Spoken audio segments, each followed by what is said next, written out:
Chers frères et sœurs, la paix du Seigneur soit avec vous. Depuis mercredi dernier, nous sommes entrés dans le temps de Carême.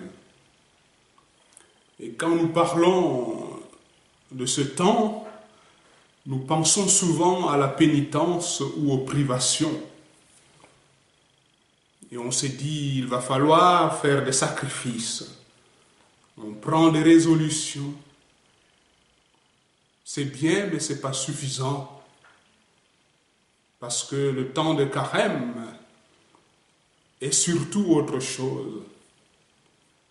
Ce temps nous est offert d'abord pour redécouvrir qui est notre Dieu, qui est le vrai Dieu. Eh bien, c'est un Dieu qui n'a jamais cessé de nous aimer. Aujourd'hui encore, il nous fait comprendre par notre péché que nous nous sommes détournés de lui.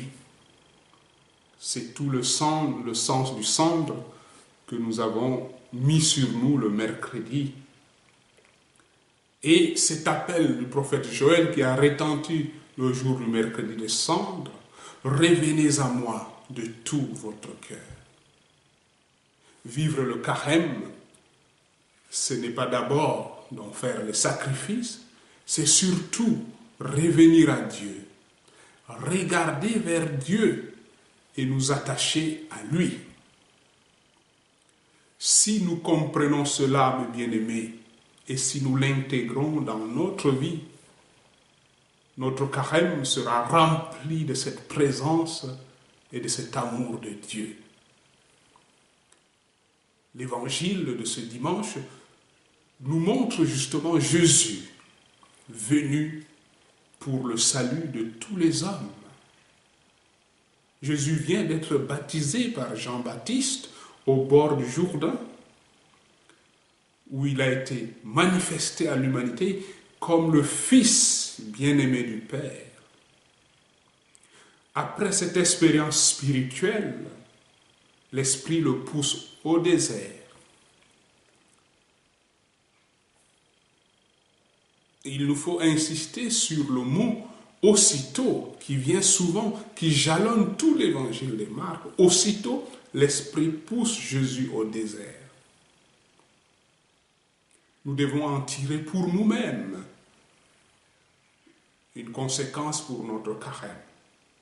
Ce n'est pas pour demain ou pour plus tard qu'il faut revenir à Dieu.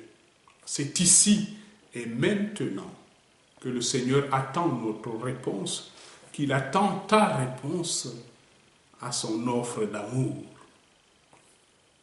Jésus a donc été conduit au désert. Il y est resté pendant 40 jours, tenté par Satan. L'Évangile nous dit qu'il vivait parmi les bêtes sauvages. Saint Marc ajoute que les anges le servaient. Voilà, en quelques mots, il nous présente déjà les signes de la victoire de Jésus. En lui, l'homme a vaincu Satan. En lui, Satan est terrassé. Il vit dans un univers réconcilié, en paix, même avec les bêtes sauvages, et en communion avec Dieu. Signe de cette communion manifestée au désert par la présence des anges qui sont à son service. Le même Jésus-Christ nous rejoint, mes bien-aimés, dans notre combat quotidien. Il veut que nous soyons avec lui dans sa victoire sur la mort et sur le péché. Le carême n'est donc pas un temps triste. Bien au contraire, c'est un temps de libération.